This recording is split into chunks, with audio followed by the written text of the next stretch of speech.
Il est 19h. Yarana, merci de nous rejoindre sur la première. À la une de l'actualité de ce mardi soir, elle existe depuis 2009. L'agence immobilière sociale de Polynésie permet à des familles modestes recensées par le service social de bénéficier d'un logement à moindre coût. Un rôle d'amortisseur social pointé du doigt par la Chambre territoriale des comptes.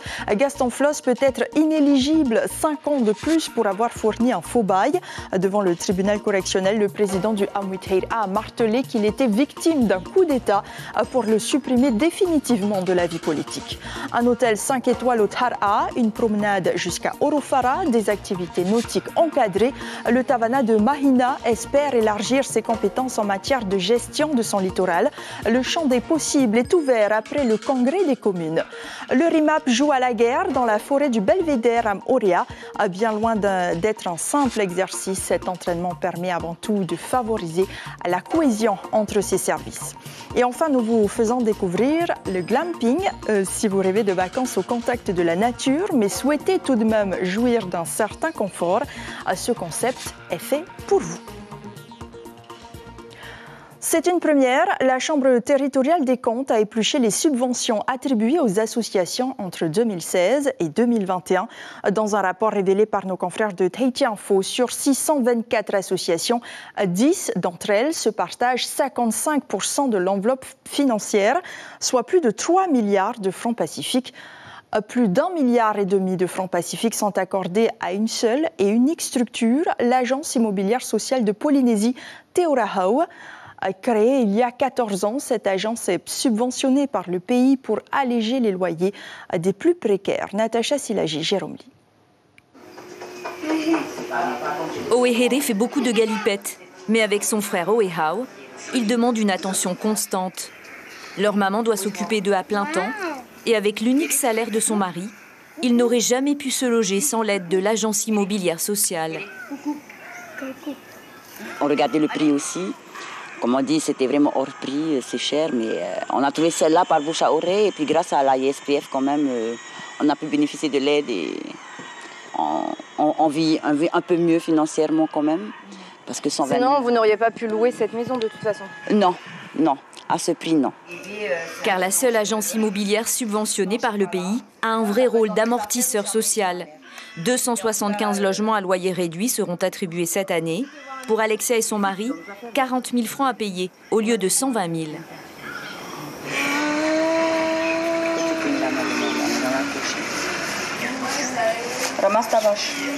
Des paroles dures et des gestes tendres, Alexia en a chaque jour en plus de l'heure de cours qu'elle assure pour ses enfants 3 fois par semaine en classe. Faute d'auxiliaire de vie scolaire, elle enchaîne aussi les séances chez l'orthophoniste et avec les éducateurs spécialisés. Ils ont toujours des couches aujourd'hui? La prise en charge d'enfants autistes, elle est importante en temps et elle est importante en coût aussi. Oui, quand même. Parce qu'il faut dire que les autistes, moi déjà j'en ai 2. Sur un autiste déjà, c'est pas facile financièrement. Alors 2, ouais, c'est pas évident. Et puis il faut s'en occuper 24 heures sur 24 puisqu'ils ne sont pas dans des centres pour l'instant. Non, pas de centre. Par contre, ils font des médiations. Et ils vont 1 heure à l'école et 1 heure de médiation. Mais c'est pas assez. L'aide de 300 millions du pays depuis 2017 permet à des familles dans le besoin, comme celle d'Alexia et Loïc, de vivre décemment. Par ailleurs, dans son rapport aussi, la CTC souligne que le dispositif de subventionnement du pays pour accompagner le secteur associatif concerne en réalité aux 2 tiers des SEM, des SA ou des GIE. Il s'agit de subventions d'équilibre. 1 an de prison, 5 ans d'inéligibilité et plus d'1 million de francs d'amende. C'est la peine requise à l'encontre de Gaston Floss dans l'affaire du faux bail de location. L'ancien président du pays est poursuivi pour usage de faux et tentative d'inscription indue sur les listes électorales. Il fallait éliminer Gaston Floss pour ne pas qu'il se présente aux élections municipales, s'est-il défendu à la barre. Les détails avec Caroline Fari et Jérôme Lee. L'affaire tourne autour d'un bail de location, signé par Gaston Floss en 2017 pour le parti Tahoera, puis en 2019 pour un studio de 15 mètres carrés à Papeete. Le document serait entaché d'irrégularité car le bailleur était révoqué de sa position de gérant depuis 2014. Un faux selon la municipalité de Papeete qui avait porté plainte. Comme par hasard, pour s'inscrire sur les listes électorales, il faut 6 mois de résidence dans la commune où on s'inscrit. Ce bail a été fait 5 mois et demi avant pour pouvoir s'inscrire. Monsieur Floss savait depuis quasiment 1 an et demi qu'il n'y avait aucune possibilité de signer un bail dans cet immeuble puisque la personne qui a signé le bail n'avait pas qualité pour lui signer ce bail. Donc tout le monde le reconnaît dans ce dossier, tout le monde le sait, mais on le fait quand même parce qu'il faut s'inscrire sur les listes électorales. La défense avancera que Gaston Floss ignorait l'irrégularité du document au moment de la signature, même s'il en a fait usage pour pouvoir s'inscrire avec sa compagne sur la liste électorale de Papeete. C'est certain qu'il n'y a pas de faux bail, il y a un véritable bail, simplement il est reproché par la justice au bailleur de ne pas avoir eu une pleine qualité, une pleine capacité juridique pour signer ce contrat de bail. Ce qu'ignorait M. Gaston Floss en mai 2017 quand il a signé ce bail. Aux deux questions de savoir si le bail est un faux et si Gaston Floss en était conscient à la signature, l'avocat général répond oui et requiert 1 an de prison et 5 ans d'inéligibilité à l'encontre de l'ancien président et 6 mois de prison à l'encontre de sa compagne Pascal Ahiti et du bailleur en question.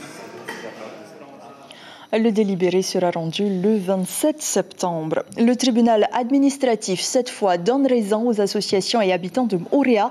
L'article inséré dans le PGEM en catimini avant son adoption en septembre 2021 est contraire au principe même du plan. Il donnait droit au pays de classer des lieux en zone de développement prioritaire pour inciter notamment les investisseurs à bâtir des projets hôteliers avec des bungalows sur l'eau. Le rapporteur public qui avait précisé dans son réquisitoire au début du mois que cette exception répond à un critère purement fiscal.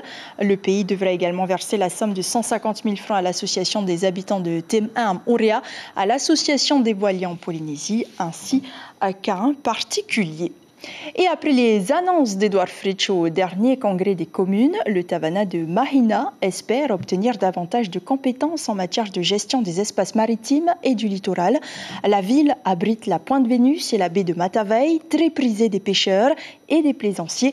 Faut-il aller plus loin dans le développement et la réglementation de ces espaces? Le maire en est convaincu. Sibel Plichard, Patrick Sing Sing.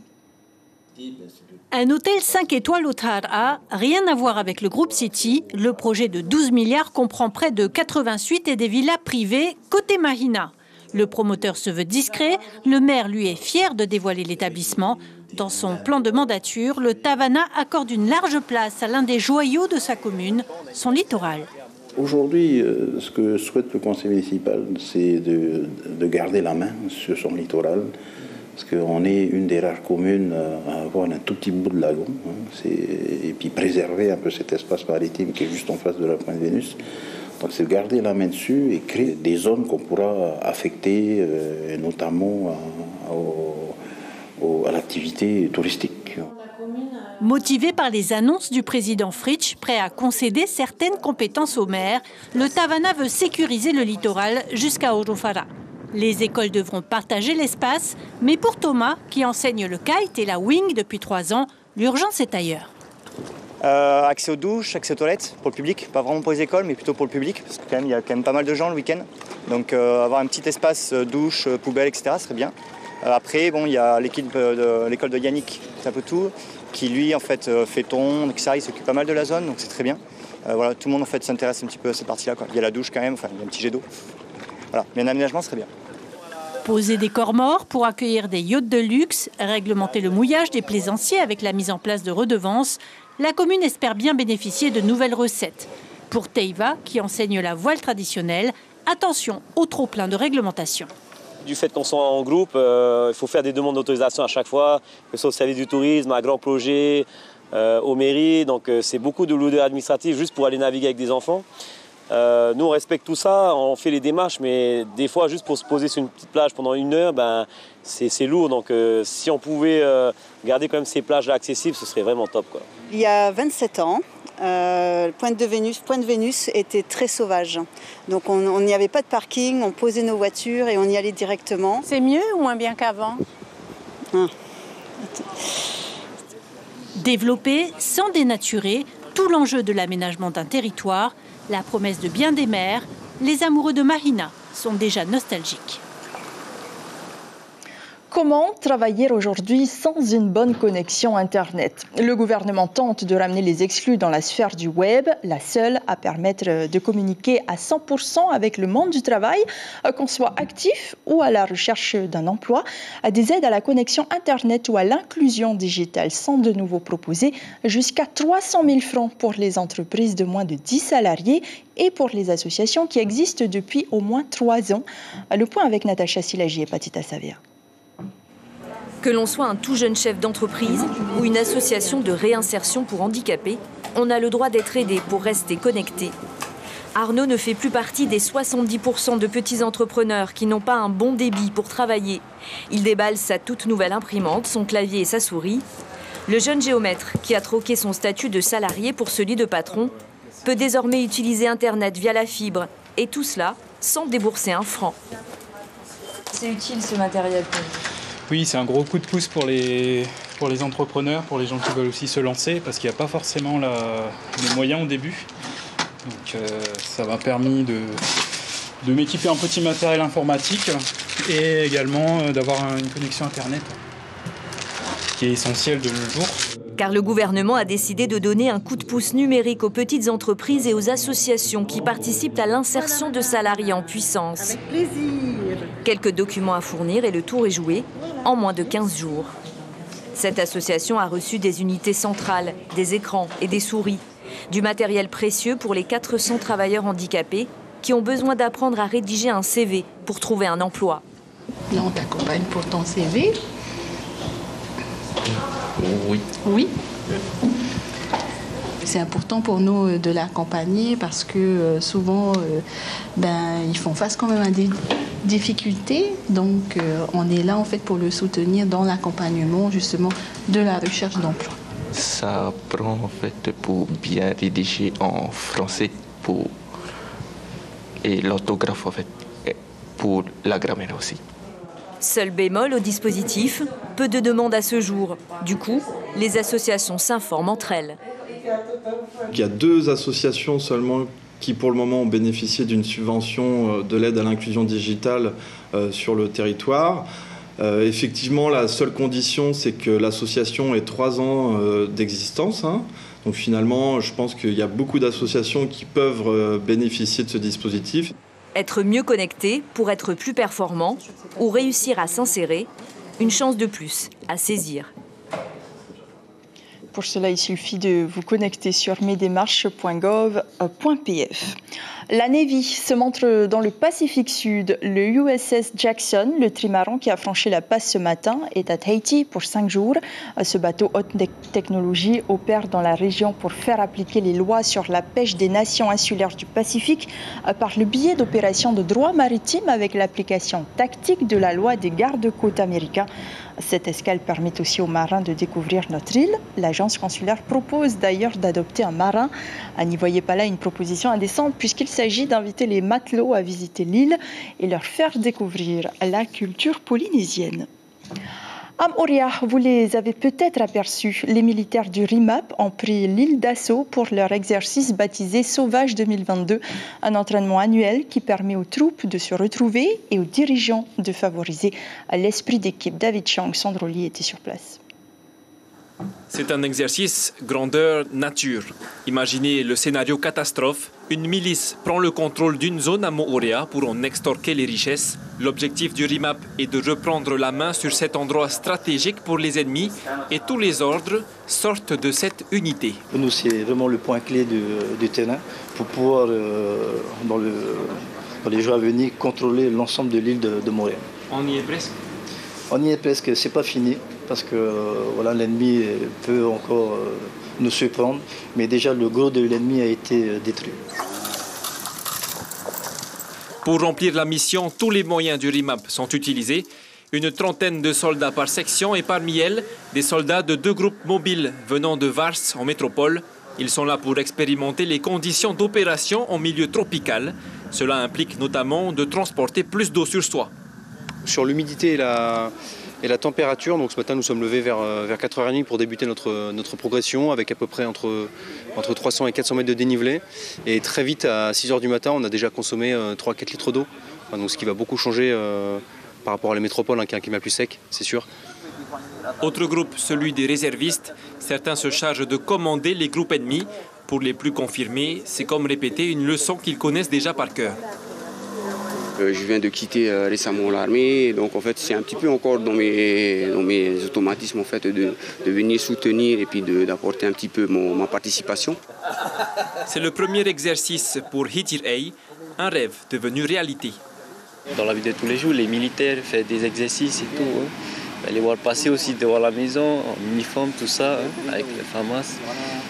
Et pour moi, c'est ce qui m'a attiré, quoi. J'ai voulu aussi tester. L'entraînement pour ces 150 militaires finira demain soir. En attendant, ils devront camper sur leur position. L'exercice se poursuit jusqu'à jeudi. Direction Tikehau maintenant. À 49 ans, Touria Bernard est une entrepreneuse pas comme les autres. Sur le terrain familial, elle ne tient pas une pension de famille, mais un glamping, le seul de l'atoll. Présentation de cette activité pas comme les autres avec Marouki Duri.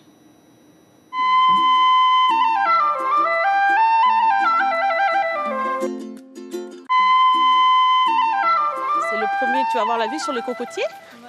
C'est un projet initié il y a près de 2 ans, au milieu de cette cocoterie, un glamping, c'est-à-dire un camping en version un peu plus glamour.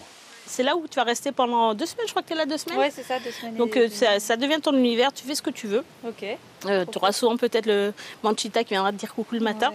Le concept est très développé dans certains pays occidentaux et Touria, revenue en 2019 à Tikehau, a réussi à l'adapter localement. Chaque semaine, elle reçoit des woofers, impatients de vivre cette expérience basée sur le principe du donnant-donnant. C'est un échange de bons procédés, c'est-à-dire qu'il n'y a pas d'échange d'argent. C'est vraiment un échange de belle intention. Moi, je te reçois et toi, tu me donnes quelque chose en fait. Donc c'est un concept, je trouve, qui est bien adapté à la Polynésie, parce qu'on est vraiment les champions de l'hospitalité. La dimension écologique est omniprésente chez Touria. Ici, les woofers sont au milieu de la nature et travaillent sur de petits projets. La satisfaction se ressent au bout de quelques jours. Le premier jour, on a construit des toilettes sèches. Et puis après, cette semaine, j'en ai construit 2 autres toutes seules. Donc je suis assez contente, c'était cool. Puis j'ai fait du tressage, j'ai décoré les tipis, tu t'occupes de la nature, tu ramasses les cocos, un peu de ménage, tu t'occupes des clients, tu prépares les tipis. Donc voilà, c'est top, Touria est super gentille, super cool, c'est trop bien. C'est vraiment l'envie du voyage, la découverte, puis se couper un peu de notre confort aussi au quotidien, quoi, vivre autre chose autrement. Moi, c'est pas ça, ça me fait pas peur quelque part, donc... Justement, ça m'intrigue et j'aime bien. Je crois que ça s'appelle les pieds de jalombe. Et ça fait des fruits qui ressemblent à des cerises, mais très longues. D'accord.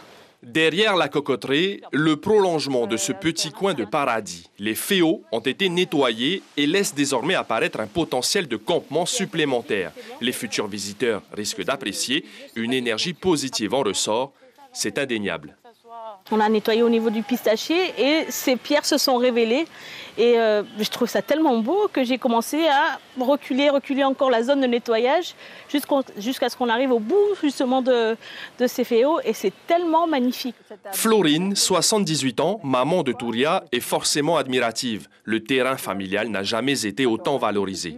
J'apprécie tout ce qu'elle a, les idées qu'elle a. Et je trouve que c'est vraiment large. Et on a besoin d'un jeune ou d'une jeune pour pouvoir montrer la beauté de nos moutous. Officiellement ouvert depuis le mois de mars, le glamping de Tikehau a déjà accueilli plusieurs dizaines de visiteurs woofers et ce n'est pas prêt de s'arrêter. C'est la fin de ce journal. L'information principale de ce soir est judiciaire. Gaston Floss pourrait être inéligible 5 ans de plus. C'est une des peines requises à l'encontre de l'ancien président de la Polynésie dans l'affaire du faux bail. À cela s'ajoute 1 an de prison et 1,3 million de francs d'amende. Le délibéré sera rendu le 27 septembre. La qualité des eaux de consommation et des eaux de baignade seront les sujets de votre émission L'invité café demain. Ibrahim Ahmed Aziz recevra Glenda Melix, la directrice du Centre d'hygiène et de salubrité publique. La compétition de Orit-Haiti Ahuramae continue sur la première. Ce soir, c'est la demi-finale. Ils sont 10 candidats pour seulement 6 places en finale. Voici tout de suite un extrait.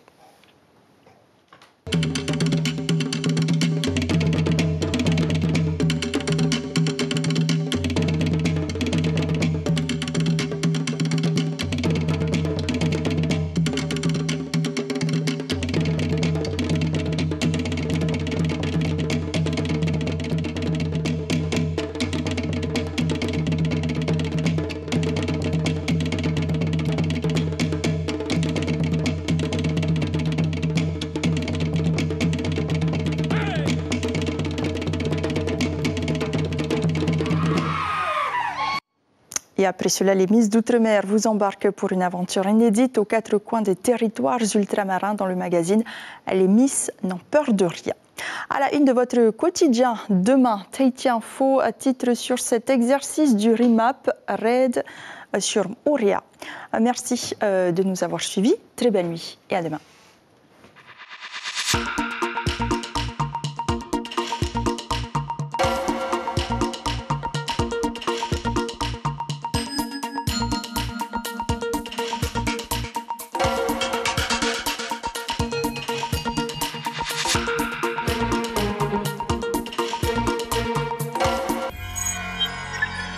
Retrouvez ce programme en replay sur notre site internet.